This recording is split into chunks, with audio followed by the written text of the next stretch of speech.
How to prevent infections. Infections are caused by microscopic organisms known as pathogens, bacteria, viruses, fungi, or parasites that enter the body, multiply, and interfere with normal functions. Infectious diseases are a leading cause of illness and death in the United States and around the world.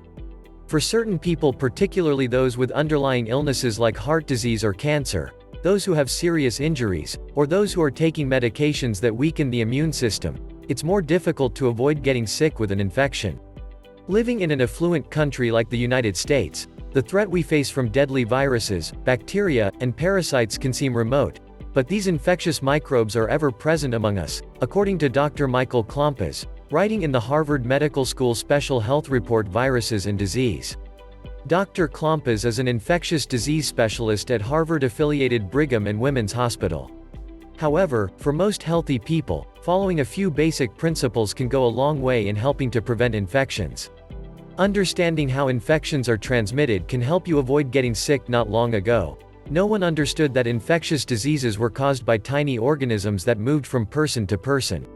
Even now, although we know that microscopic living microbes cause disease, how they do so is not always obvious. But we do know that most microbes enter through openings in the body, our noses, mouths, ears, anuses, and genital passages.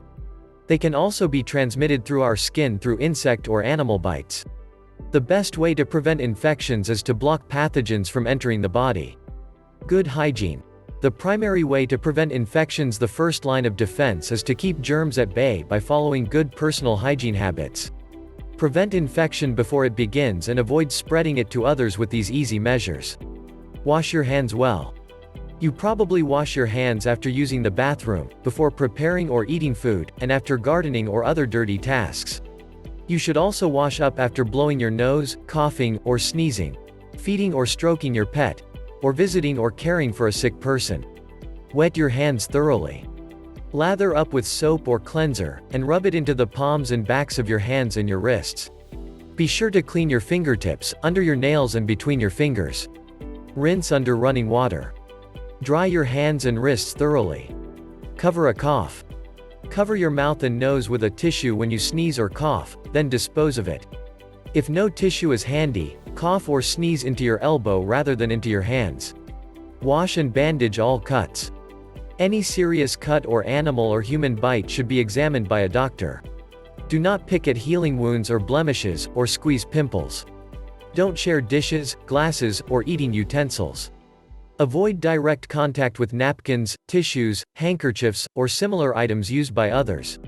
Practice good food safety techniques to avoid getting sick. Although most cases of foodborne infection are not dangerous, some can lead to serious medical conditions, including kidney failure and meningitis. You can prevent infections by foodborne pathogens in your household by preparing and storing food safely.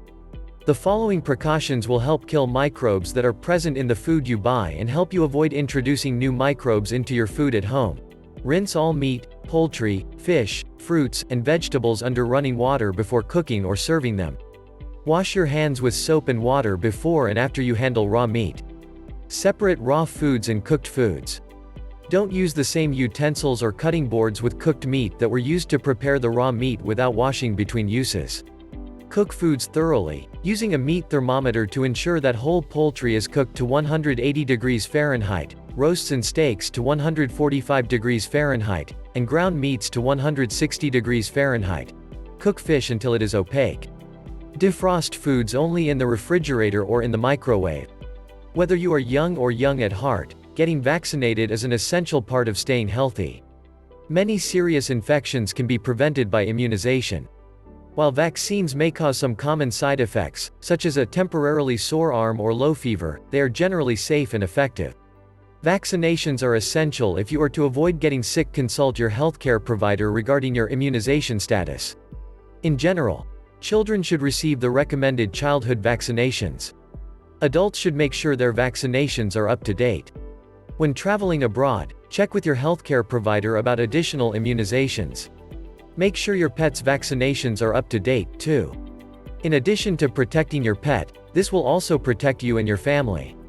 Take travel precautions. If you are planning a trip, ask your doctor if you need any immunizations. Discuss your travel plans with your physician at least 3 months before you leave. If you are traveling to an area where insect-borne disease is present, take and use an insect repellent containing DEET. In many tropical regions, mosquitoes can carry malaria, dengue, yellow fever, Japanese encephalitis, or other serious infections. Get your shots before you leave the United States.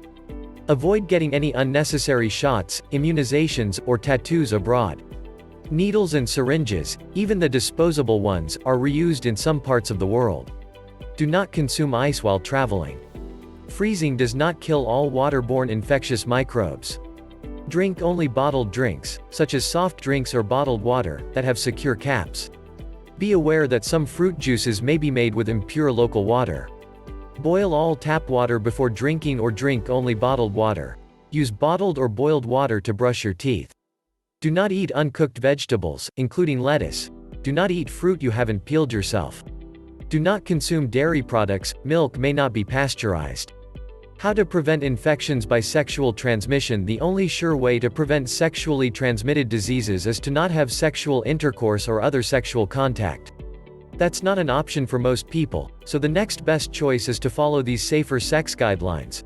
Both you and your partner should be tested for HIV and other sexually transmitted diseases.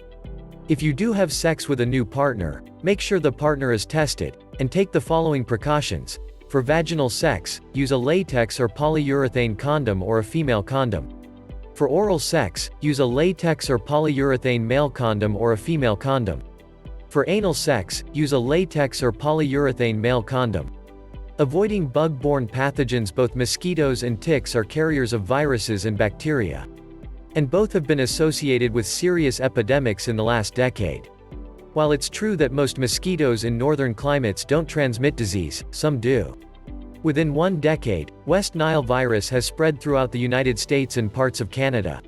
Several other forms of mosquito-borne encephalitis are also carried by mosquitoes in North America. Tropical diseases pose a threat if the mosquitoes that carry them hitch a ride in boats or expand their range northward from Central America. Ticks are widespread and can transmit a variety of diseases, including Lyme disease and many others. They live in grassy and brushy areas and are most prevalent during wet seasons. A common hiding place is in wet leaves. They often infest animals, including field mice and deer. And they may be transported into your home by your pets. The following can help prevent infections from bug bites. Use insect repellents approved by the Environmental Protection Agency, including those containing DEET, picaridin, or oil of lemon eucalyptus. If mosquitoes are biting you, reapply the repellent.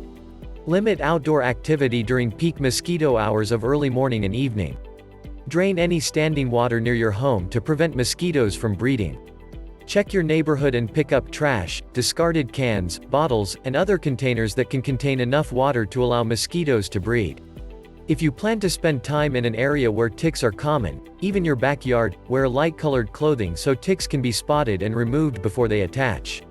When hiking on trails, stay in the center of the trail to avoid picking up ticks from bushes and brush. When you return, check your clothing and body for ticks. Check your pet before allowing it indoors. If a tick has attached itself to you or your pet, grasp it firmly with tweezers close to the tick's mouth and pull steadily. Cleanse the area of the tick bite thoroughly with antiseptic. Watch the area closely for a couple of weeks for signs of rash or swelling. Using animal control to prevent infections. Controlling the population of mice or rats in and near your home can help you avoid pathogens spread by rodents and also help control the population of ticks that spread disease. Rodents can harbor a number of pathogens, including lymphocytic choriomeningitis virus, leptospirosis, plague, and hantavirus. Other wild animals can also transmit rabies and other infections. The following measures can help you avoid getting sick from diseases transmitted by animals. Keep food and garbage in covered, rodent-proof containers. Seal holes and cracks in your home to deter rodent access. Clear brush and junk away from the foundation of your home. Do not stir up dust in rodent-infested areas. Instead, wet mop or sponge the area and treat with disinfectant. When outdoors, do not disturb rodent burrows or handle rodents. If your rodent problem is severe or persistent, consult a pest control expert. Stay clear of wild animals. Many wild animals, including raccoons, skunks, bats, foxes, and coyotes, can spread rabies to humans by biting. Keep your pets away from wild animals, too. Dogs, cats, or any other type of warm-blooded animal can pick up rabies from wild animals and pass rabies along to people.